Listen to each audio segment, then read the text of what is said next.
Okay, here's my response to the recent game theory video on Vikings versus Knights versus Samurai. People have been flooding the living daylights out of my inbox over this. Anyway, so let me just say right off that I don't have a personal problem with MatPat. I simply don't know him. I watched maybe 3 or 4 of his videos. I don't know what he's like as a person, nor does it matter because you're supposed to attack the argument, not the person.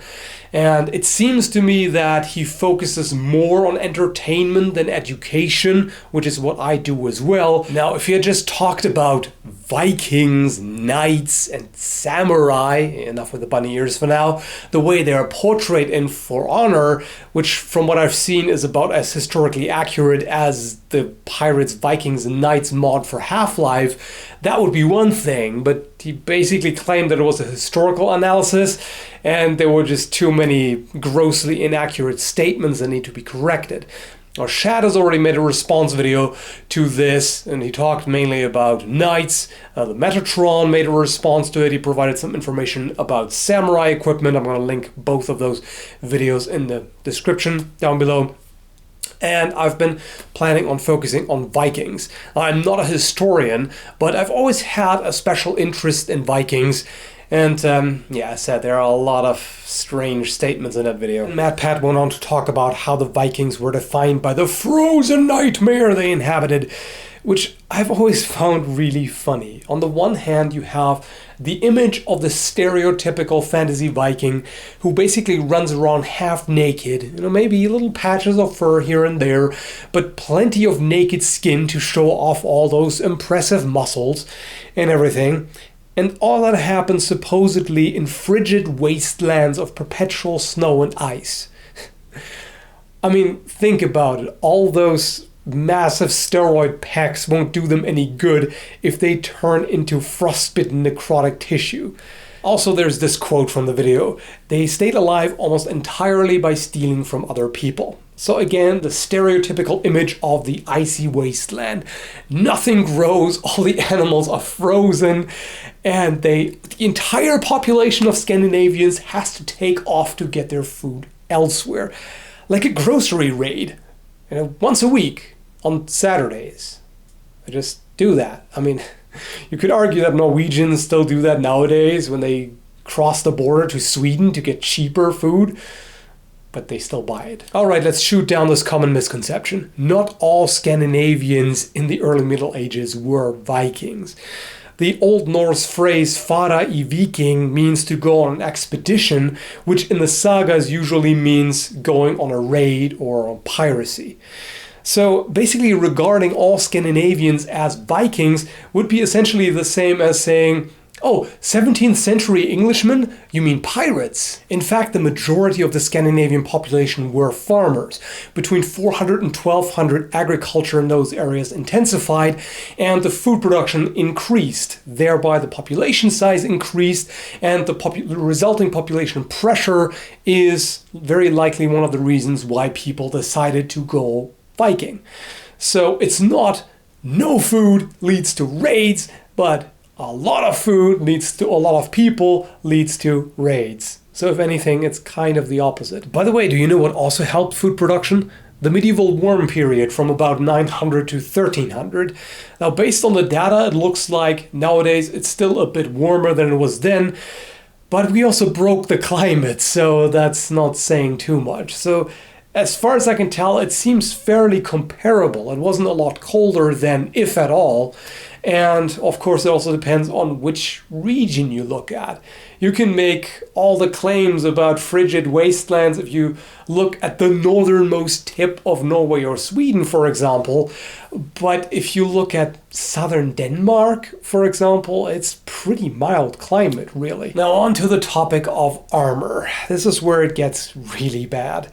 So the claim is that Vikings wore the equivalent of tissue paper. Either no armor at all or very light armor, as in leather or quilted fabric. Now, archaeologically, as far as I'm aware, there is no evidence of anything like that for the Vikings. Leather armor or gambesons or anything like that, padded armor, cloth armor. They may have had that, but if they did, we don't know, because organic material is only preserved under exceptional circumstances. It's quite rare, so who knows? Either way, what we do have evidence of is mail. So this is referred to in the Old Norse sagas as a brynja, what we would call a mail hauberk. It's a shirt of interlocking iron rings, and this is the same thing that 11th century knights had. Exactly the same. The idea that they wouldn't want to be weighed down by armor. First off, a mail hauberk isn't all that terribly heavy, and also if you're wearing it with a belt, then the weight is distributed between the shoulders and the hips. So it's not that big of a deal. And the problem of salt water, I mean, if everything rusted instantly and there was nothing they could do about it, they would have had to use like bone knives and stone axes. But it's not that hard to deal with. You just need to do some maintenance. So some oil or grease on the mail and you're going to be okay. You may say, yeah, but this was extremely expensive and most Vikings wouldn't have been able to afford it. True. But we're talking warrior elite here, aren't we? We're comparing knights to samurai. I mean, a random Joe Schmo with no money couldn't become a knight. So why would we compare that to a random Leif Olafsson with no money? It just doesn't add up. You might as well put sheep-mounted peasants with pitchforks in the knight category and then compare that to the samurai or whatever. So if we're talking warrior elite, then they have to be similarly equipped, or at least, similar amounts of money, value, however you want to look at it, you get the point. Another fun side note, one group of knights, the Norman knights, ironically descended directly from Vikings. The famous Viking Rolfr or Rollo attacked France in the early 10th century, besieged Paris and raided towns up and down the Seine River with his army of Danish raiders. Now, he was then given land by Charles the Simple, the King of France, who made him a vassal. And over time, the Vikings adopted the local culture and became Norman. And then those Normans, who were then knights, attacked England, defeated the Anglo-Saxons, after the Anglo-Saxons had defeated Norwegian Vikings at the Battle of Stamford Bridge. So it's all interestingly coming full circle. Then he talked about rudimentary shields and axes. What? What is rudimentary about Viking shields? They were very well designed and effective fighting tools. They were also expertly crafted.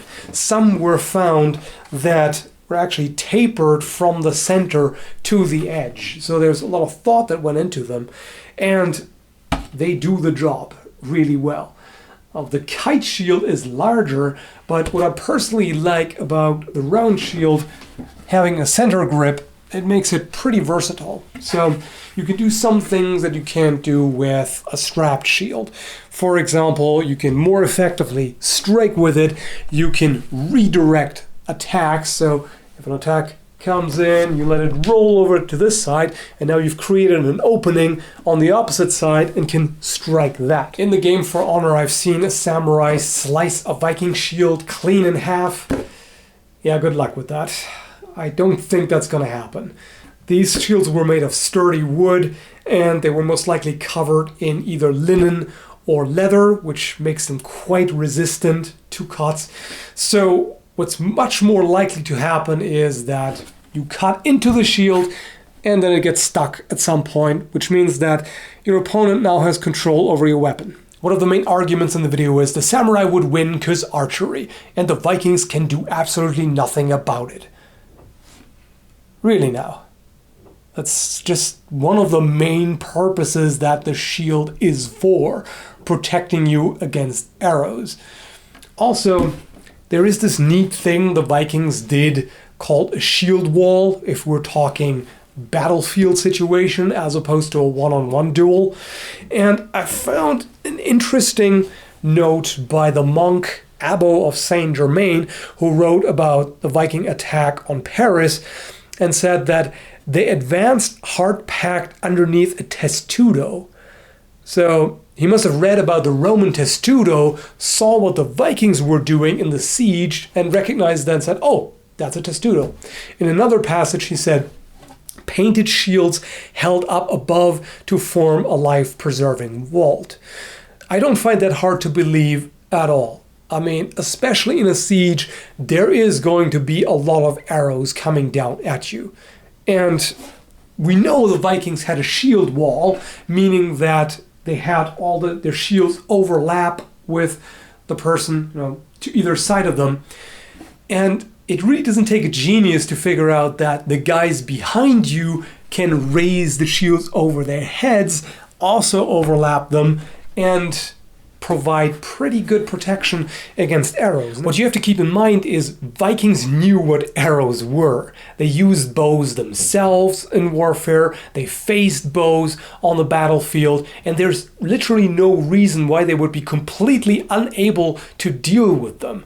I mean, if it was that easy, then nobody would have had trouble with Viking raids because, hey, just shoot a few arrows at them and they'll flee in terror.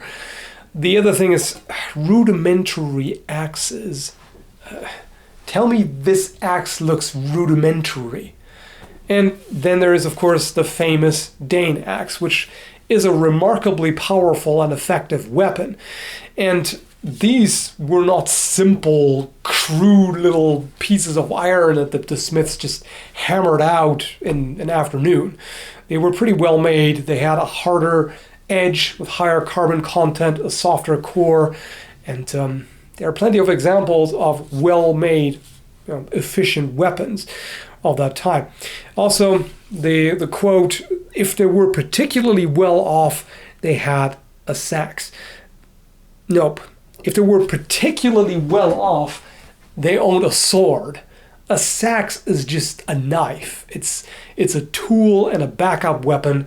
It's not the main thing. Vikings had swords, and in fact, really good swords. And of course, let's not forget about the famous Ulfberht swords, which are commonly regarded as the best blades available before industrial times. Some say they were made of crucible steel, others say they were just very high quality bloomery steel, but either way, it was good stuff. They also had pattern welded blades. And finally, I wanted to talk a bit about bows because there was such a focus on archery in the video. I found an astonishing lack of information on 11th century Japanese bows, or yumis. I don't know if that's because all the good information is in Japanese or whatever, but I found plenty of information about, Kyudo, how they're used and how they're made and all of that, but nothing about the draw weight at all. I found out that the draw weight, a common draw weight for modern yumis is 45 pounds, which isn't a whole lot, but that may just be for sports use. From what I could gather, supposedly they used comparatively heavy arrows, which carried a lot of kinetic energy, but limited the range. There was a later 17th century Japanese source that mentions that archery needs to be practiced at a distance of 7 or 8 ken, which is about 15 meters, to be able to pierce armor. So that begs the question, could Viking bows potentially outshoot them? There's this example of a Viking bow found in Hedeby, also known as Haitabu. I've seen several estimates of the draw weight, ranging anywhere from 80 to between 100 and 130 pounds. Supposedly, it would have an effective range of about 200 meters. So, a long bow, basically, not quite as powerful as some of the later English longbows, but still a lot of power, potentially. So the question is, could they penetrate samurai armor? I have no idea. And this is important to keep in mind. If you don't know for sure, you shouldn't just assert that, yep, this could pierce through mail armor. How would you know? I mean, have you seen a historically accurate reproduction of a Japanese bow used on historically accurate reproductions of European mail? I've never seen that. I don't think anybody has ever done that. And alternatively, I've never seen a longbow used on Japanese armor. So I'm not going to sit here and claim that, yep, they could totally penetrate the armor. But they may very well outperform them in reach. And from what I've seen, it doesn't seem as if Japanese mounted archers had armored horses. So if the Vikings could shoot at a longer distance and take out the horses, that's certainly an advantage. But again, this is pure speculation. I'm not going to say that the Vikings are going to beat the samurai because of this. The thing is, most of the fighting in For Honor is done on foot.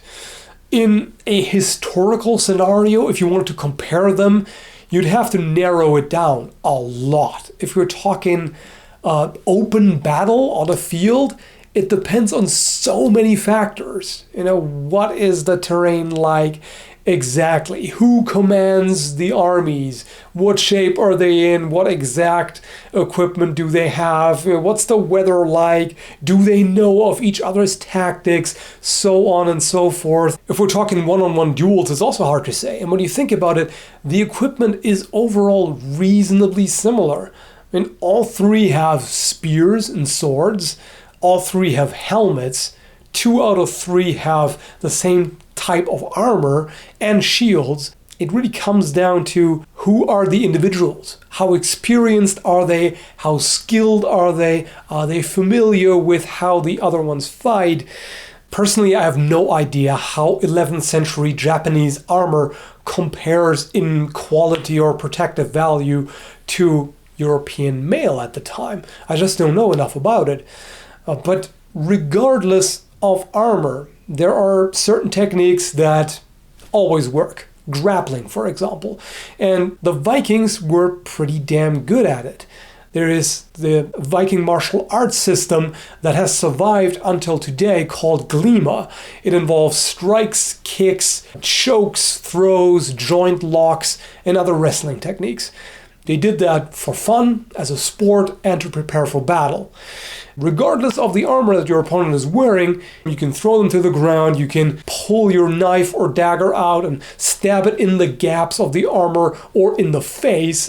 All of them have exposed faces. There are ways to deal with that. So it really depends on the individual warrior's skill, what they know about the others, their fitness, their experience, and a portion of luck. Let's not forget about that. In the end, this is a popularity contest, because what we all do when looking at these versus scenarios is we pick our favorite and we go, yeah, you go kick their ass, like Vikings go, or Samurai awesome, or Knights own all. We all have our biases. It's the faction that you want to win. So you're going to look at everything that supports your opinion that they would win and ignore the rest and downplay the other's equipment and whatnot.